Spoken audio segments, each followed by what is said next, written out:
called Mortal Kombat. It's a fighting tournament. To the death. What's up, everyone? Welcome back to Movie Sentry. So, Mortal Kombat 2 is shaping up to be darker, meaner, and way more unpredictable than anyone expected. According to Lewis Tan, the man behind Cole Young, this sequel isn't just upping the stakes, it's rewriting the whole fight.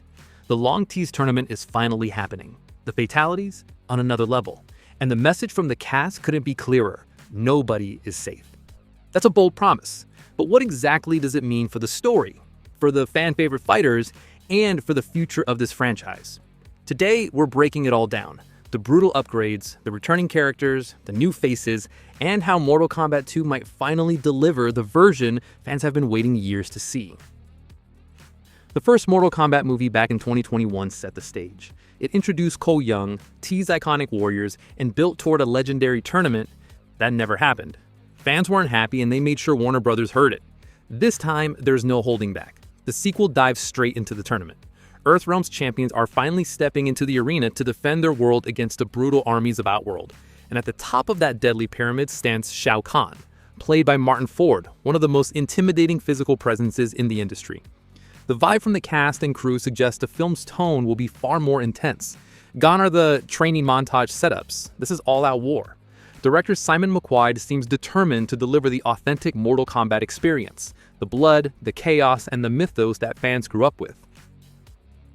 Lewis Tan has been candid in interviews. He revealed that throughout production, multiple versions of the script had different characters dying. He explained that they should be worried for everyone. In different versions of the script, different people died. By the end of it, nobody is safe. Anybody could die. That's a pretty direct warning. But he also followed it up with a cryptic tease. If your favorite character dies, it's not the end. Death is only the beginning.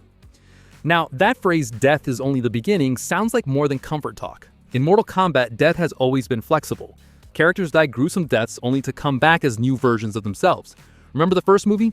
Kano got taken out, but rumors already suggest he's back. Sub-Zero was killed, yet Joe Taslim returns. So yeah, in this universe, dying isn't disappearing, it's an upgrade. Still, hearing anyone could die raises questions. Are they really taking risks, or is it clever marketing? Fans have heard that line before in other franchises, only for plot armor to save the stars.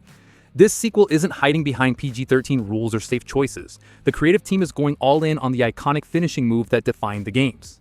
Tan teased at Mortal Kombat 2 will feature many fatalities and that audiences should brace for reactions that range from cheers to anger. He said some people are going to be happy and some are going to be really pissed off. That's a double-edged sword of Mortal Kombat. Fans love the gore, but they also love the characters. If someone like Liu Kang or Sonya Blade gets brutally taken out, half the audience might riot. But unpredictability is part of what makes this series legendary.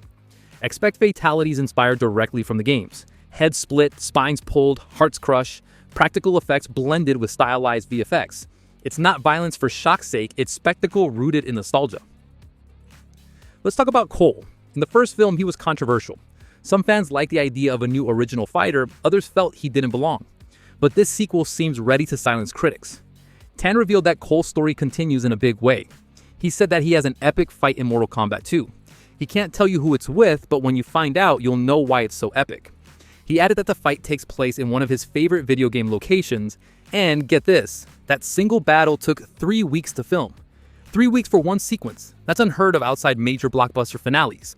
He described it as a unique style of fight, showcasing new moves and arcana powers that weren't in the first movie. He even ranked it among the top 3 most brutal fights in the entire film. So Cole is leveling up. Whether he's evolving into a true champion or setting himself up for a shocking defeat, that's what fans are dying to know. One of the loudest complaints about the 2021 movie was its limited scope.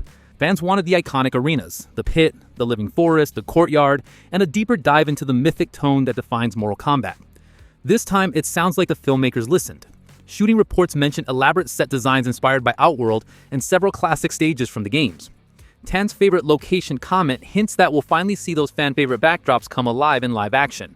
And that's huge, because the arenas in Mortal Kombat aren't just backgrounds, they're characters in their own right. Each one carries lore, history, and energy that enhances the fights. Mortal Kombat 2 has assembled one of the biggest rosters ever for a video game adaptation. Returning from the first film are Lewis Tan as Cole Young, Ludi Lin as Liu Kang, Jessica McNamee as Sonya Blade, Makat Brooks as Jax, Hiroyuki Sanada as Hans Scorpion, Joe Taslim, Noob Saibot. Joining them are heavy hitters like Karl Urban as Johnny Cage, Adeline Rudolph as Katana, Tati Gabrielle as Jade, and Damon Harriman as Quan Chi. Karl Urban's casting in particular is generating serious buzz. The man has the charisma, timing, and attitude to embody Johnny Cage. Cocky yet likable, funny yet deadly. And with his face plastered all over early marketing, it's safe to assume Cage will be a central figure. But again, Lewis Tan's warning rings in the back of everyone's minds. Nobody is safe. Could the film really kill off Johnny Cage in his debut? It sounds insane, but in Mortal Kombat, insanity is half the appeal. Beyond the fights, there's something else promising about this sequel. The creative team reportedly wanted to correct what didn't land in the first movie: pacing, tone, and balance between character and combat. The first film was basically setup. This one looks to deliver on everything teased. The story structure centered around the tournament naturally gives purpose to every confrontation. It's not just brawl stitched together, it's a survival ladder. And that format allows for real stakes: who advances, who dies, and who returns later in another form. It's brutal, yes, but it's also strategic, which is exactly what the lore has always been about: the eternal cycle of battle between Earthrealm and Outworld. Warner Brothers seems confident. They moved the release from October 2025 to May 2026, a slot reserved for major blockbusters. That move alone signals ambition. It also sets a high bar. Fans expect better writing, stronger choreography, and emotional weight behind the violence. The first movie got mixed reviews. Critics were divided, but fans were more forgiving. They just wanted something faithful, something that felt like Mortal Kombat.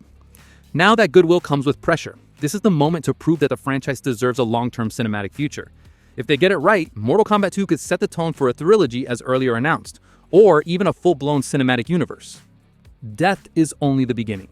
That line keeps echoing, and it might hold the key to the entire film. In Mortal Kombat, death isn't the end, it's transformation. The Netherrealm, Revenants, and Resurrection are built into the DNA of the lore. So even if major characters fall, don't expect it to stick. If the sequel introduces elements like Quan Chi or Shinnok, Resurrection could become a central plot mechanic leading into Mortal Kombat 3. That would align perfectly with Tan's tease and open doors for darker, more supernatural storylines. So even if your favorite fighter doesn't make it this round, there's a good chance they'll come back swinging. Mortal Kombat 2 is positioning itself as the movie fans asked for back in 2021. A true tournament, no shortcuts, no setup excuses. We're looking at bigger fights, deeper lore, new heroes, and devastating losses. It's violent, risky, and unapologetically Mortal Kombat. But there's still reason for caution. Can it balance story and chaos? Can it make us care who wins, not just how they die? That's what's going to separate a fun movie from a great one. Let's hope that Lewis Tan wasn't exaggerating that in Mortal Kombat 2 nobody is safe. Alright, let's talk about it. Which character do you think won't make it out alive? Do you believe the nobody is safe hype, or do you think the film will protect its stars? And what fatality from the games are you dying to see finally make it to the big screen? Drop your predictions below. I'll be reading through the best ones. Don't forget to hit subscribe if you love breakdowns like this. And as always, thanks for watching Movie Sentry. Remember, in Mortal Kombat, death is never really the end.